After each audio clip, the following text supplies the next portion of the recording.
मैं डॉक्टर जेल Saini BSc part second maths paper third vector calculus के बारे में बताऊंगा। आज हम इसमें जो टॉपिक ले रहे हैं उसका नाम है सदिशों का समाकलन यानी इंटीग्रेशन ऑफ वेक्टर्स। यदि अदिश चर यानी स्केलर वेरिएबल टी के एफ टी और एफ टी इस तरह के दो सदिश फलन हों कि टी के सापेक्ष ये एफ टी का अवकल गुणांक डिफरेंशियल कोफिशिएंट एफ टी के बराबर हो तो एफ टी को टी के सापेक्ष इस एफ टी का समाकलन कहते हैं यानी इंटीग्रेशन कहते हैं। और इसे निम्न प्रकार लिखते हैं कि F T equal to integration F T और डी टी। चूँकि हम जानते हैं D upon D T F T equal to क्या होता है एफ टी, तो ये क्या है, इंटीग्रेशन जो है वो डिफ्रेंसिएशन है, उसकी क्या है, विलोम प्रतिक्रिया है। तो इस प्रकार से हम इसको जैसे D upon D T F T equal to F T है तो हम क्या करते हैं कि ये जो एफ टी है इसके क्या है इंटीग्रेशन लगा देते हैं और ये डी जिसके से टी है उसके सापेक्ष इसका इंटीग्रल कर देते हैं और एफ टी इक्वल टू लिखते हैं। तो फलन जो एफ टी जो है जिसका समाकलन करना होता है ये इसका क्या कहलाता है, समाकल यानी इंटीग्रेंट कहलाता है। अब इसके क्या कुछ स्टैंडर्ड रिजल्ट्स हैं, कुछ मानक परिणाम हैं जो हमें डायरेक्ट याद रखने हैं। क्योंकि हम जानते हैं कि D upon D T R dot S equal to क्या है, R dot D S upon D T plus D are upon D T dot S. तो इम्प्लाइज तो हम इसको कैसे लिखेंगे कि आप ये जो राइट हैंड साइड में जो है उसके क्या है कि आप इंटीग्रेशन का निशान लगा देंगे, है ना, और इसको है ना ये are dot D S upon D T plus D are upon D dot S, है ना, और किसके सापेक्ष, टी के सापेक्ष डी टी लिख देंगे इक्वल टू क्या हो जाएगा आर डॉट एस और एक कांस्टेंट ऑफ इंटीग्रेशन जो है ना वो हम लगा देते हैं। उसी प्रकार से यहाँ पर डी अपॉन डी टी जैसे आर स्क्वायर है ये क्या होता है two into R dot D are upon D T. तो इसको हम कैसे लिख देंगे कि integration two R dot D are upon D T, है ना, और D T with respect to T equal to क्या हो जाएगा, ये आर स्क्वायर प्लस सी हो जाएगा।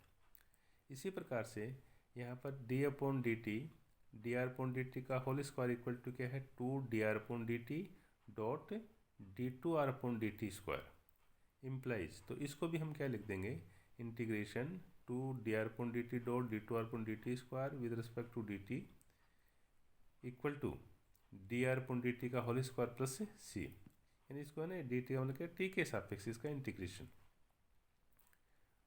क्योंकि तीसरा है नेक्स्ट जो है D upon D T R cross S equal to क्या होता है, R cross D S upon D T plus D are upon D T cross S. तो है ना इम्प्लाइज, तो हम इसको कैसे लिखेंगे, ये are cross D S upon D T plus D are upon D T cross S, है ना, यहाँ इसका इंटीग्रल ये सॉरी इसका है ना ये यहाँ डी टी आप लगाना कि ये टी के सापेक्ष, तो ये क्या होगा R cross S plus C. उसके बाद में फिर जैसे D upon D T R cross D R upon D T equal to ये क्या होता है R cross D two R upon D T square. तो इम्प्लाइज तो इसको हम क्या लिखेंगे कि R cross D two R upon D T square D T equal to क्या हो जाएगा R cross D R upon D T.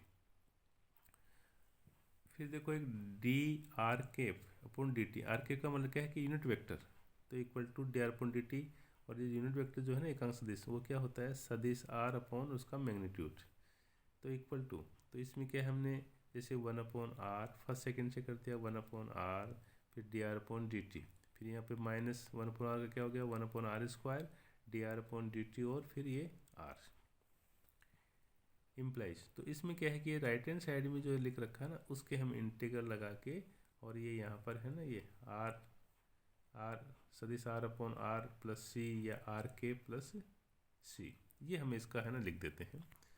उसके बाद में फिर एक d upon D t a cross r सदिश है, ये दोनों ये ए है ना वो क्या है कांस्टेंट सदिश है और आर वेक्टर है, तो इसका D upon D T cross are plus A cross D R upon D T equal to, यहाँ पर क्या इसका मान क्या आ गया A cross D R upon D T आ गया, क्योंकि यहाँ पर डी अपॉन डी टी यहाँ पर ए क्या है कि अचर सदिश है, तो इसका मान क्या हो जाएगा जीरो, तो हमारे पास में केवल है ना A cross D R upon D T है ना वो आ जाएगा यहाँ पर ये। तो इसका मतलब क्या हुआ कि integration a cross D R upon D t with respect to जो टी है ना वो क्या है a cross are plus c. तो ये कुछ स्टैंडर्ड रिजल्ट्स हैं जो हमको यहाँ पे याद रखने हैं। उसके बाद में फिर क्या है है ना, निश्चित समाकलन, डेफिनेट इंटीग्रल। तो यहाँ पर हमने अभी भी देखा है कि D upon D T F T equal to F t. तो यहाँ पर एफ टी डी टी, और डेफिनेट इंटीग्रल के लिए क्या है कि इस टी की है ना हम कुछ लिमिट लिखेंगे कि ये कहाँ से शुरू होगा कहाँ अंत होगा। तो ए से बी के बीच इसका मान है, तो इसका इंटीग्रल हम क्या करते हैं, जैसे एफ टी जो है उसका जैसे क्या हो गया यहाँ पर एफ टी, और इसके हमने क्या लगा दिया, ए टू बी लगा दिया। तो उसके बाद में फिर इक्वल टू, इसमें पहले अपर लिमिट रखेंगे तो एफ बी माइनस फिर लोअर लिमिट एफ ए, जहाँ ए और बी क्या है, ये जो नंबर जो संख्या हैं जो समाकलन चिन्ह के नीचे और ऊपर लिखी जाती हैं, समाकलन की निम्न सीमा लोअर लिमिट तथा उस सीमा यानी अपर लिमिट कहलाती हैं, जो हम पहले पढ़ चुके हैं इंटीग्रल्स के बारे में। अब इसके लिए क्या है कि अब क्वेश्चन लेते हैं। मान ज्ञात कीजिए इवैल्यूएट, जैसे 0 से 1 e की power t i plus e की power minus 2 t j plus t k और डी टी, इसका मान ज्ञात करना है आपको। तो इसके सॉल्यूशन के लिए हमें दिया हुआ है 0 से 1 e की power t i plus e की power minus 2 t j plus t k और D t a equal to, फिर देखो इसमें क्या करते हैं, हम इसको अलग अलग लिखते हैं। तो आई को पहले ले लिया और इंटीग्रल लगा दिया 0 से 1 e की power T d T, plus फिर जे को पहले ले लिया इंटीग्रल 0 से 1 e की पावर माइनस 2 टी और डी टी, प्लस फिर के को पहले लिया इंटीग्रल 0 से 1 टी और डी टी इक्वल टू, फिर ये आई। अब यहाँ पर क्या इसका इंटीग्रल लेंगे, e की पावर टी क्या होता है, e की पावर टी, और ये लिमिट लगा देंगे 0 से 1 प्लस जे, फिर इसमें e की पावर माइनस 2 टी का इंटीग्रल क्या होता है, e की power minus 2 T upon minus 2, और इंटीग्रेशन क्या लगा दिया आपने 0 से 1 लगा दिया है, प्लस लिमिट जो है ना ये, प्लस के, फिर उसमें टी का क्या होता है टी स्क्वायर अपॉन 2, और इसकी जो लिमिट्स हैं 0 से 1। उसके बाद में इक्वल टू, फिर यहाँ पर देखो ये आई। अब हमने पहले अपर लिमिट फिर बाद में लोअर लिमिट, तो e की पावर 1 माइनस e की पावर 0 प्लस जे इंटू, फिर यहाँ पर क्या है e की power minus 2 upon 2 minus e की पावर माइनस 0 अपॉन माइनस 2, क्योंकि अपर लिमिट टी की जगह 1 रखा, लोअर के लिए 0 रखा है यहाँ पर, प्लस के इंटू, फिर यहाँ पर रखा 1 तो 1/2 माइनस 0 इक्वल टू आई। फिर यहाँ e की पावर 1 का e माइनस की पावर 0 1 हो गया, प्लस जे, ये क्या हो गया माइनस का 1 अपॉन 2 ई स्क्वायर नीचे ले आए, प्लस e की पावर माइनस 0 का 1 और माइनस माइनस प्लस हो गया तो बाई 2, और यहाँ पर k/2। इस प्रकार से इसको फिर हमने ये लिख दिया कि e माइनस 1 इंटू आई है ना, फिर प्लस उसके बाद में 1 अपॉन जैसे 2 कॉमन ले लिया, और उसके बाद में यहाँ पर है ना ये इस 1 को पहले लिख दिया और माइनस 1 अपॉन ई स्क्वायर को बाद में लिख दिया, प्लस फिर k/2 है ना। इस प्रकार से हम इसका क्या है ये मान निकाला है। फिर हम एक दूसरा क्वेश्चन और लेते हैं। यदि f equal to 2t square I plus T J minus 3t cube के हो, तो इंटीग्रल है 1 से 2 f cross d2f upon D T square D T का मान ज्ञात कीजिए।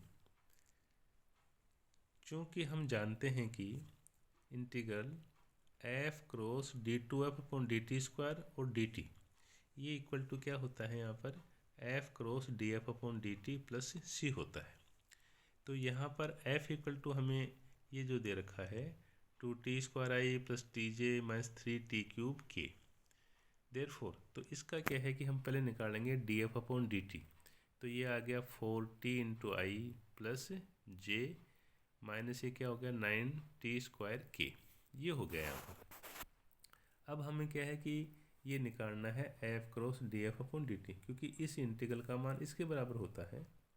तो यहाँ पर f cross df upon D T equal to क्या है, f तो यहाँ पे दे रखा है 2t square I plus T J minus 3t cube के क्रॉस, फिर यहाँ पर क्या है df अपॉन डी टी अभी अपने ऊपर निकाला ही है 4t आई प्लस जे माइनस 9t स्क्वायर के। फिर इसमें देखो ये क्या है क्रॉस प्रोडक्ट है, तो यहाँ पर हम f cross df upon D T जो है ना वो सारणिक जो मैट्रिक्स जो डिटरमिनेंट है उससे हम इसको सोल्व करते हैं। तो ऊपर यहाँ पर i j और k लिखेंगे, फिर इसमें पहले वाला जो है ना ये i j और k इसके कोफिशिएंट लिखेंगे, और नेक्स्ट में है ना लास्ट में इसके है ना कोफिशिएंट लिखेंगे। तो ये 2t square t minus 3t cube 4t 1 और 9t स्क्वायर, ये हम उसको देख के यहाँ पे लिख देंगे। उसके बाद फिर इस जो डिटरमिनेंट जो है उस सारणिक जो है उसको अपन सॉल्व करेंगे। तो सॉल्व करने के लिए क्या, पहले आई इंटू आई और ये डिटरमिनेंट क्या आ जाएगा, मतलब इसमें क्या है कि ये जब आप ये निकालेंगे तो आप इस कॉलम को और इस रो को छोड़ देंगे। तो यहाँ पर अपन लिख देंगे एक तो जैसे ये और ये जो आ रहे हैं ना, ये वाला ये पूरा मैट्रिक्स लिख देंगे यहाँ पर, ये सॉरी ये पूरा जो डिटरमिनेंट है वो अपन लिख देंगे।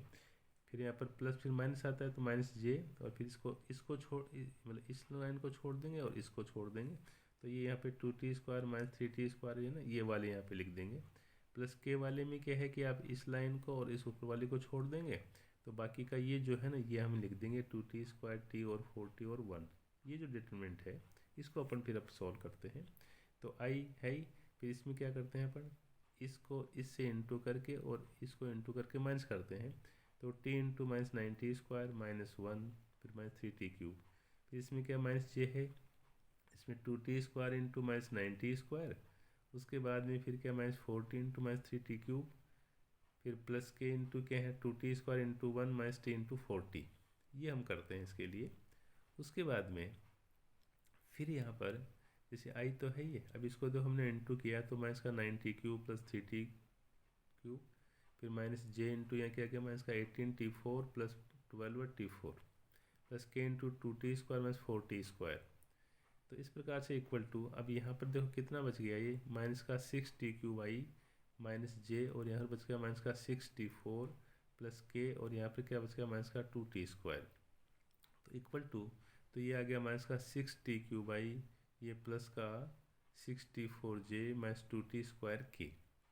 देयरफॉर तो अब हमें निकालना है कि इंटीग्रल 1 से 2 a cross d2 upon dt² dt निकालना है। तो इसका मान हमने देखो किसके बराबर होता है, a cross d upon dt होता है। तो इसका है ना, इसका हमने इंटीग्रल लगा दिया, ये लिमिट लगा दी, और ये a क्रॉस d अपॉन जो dt जो है वो हमने ऊपर निकाल रखा है माइनस का 6t³ plus 6t4j minus 2t² के, और ये इसकी क्या लिमिट लगा दी।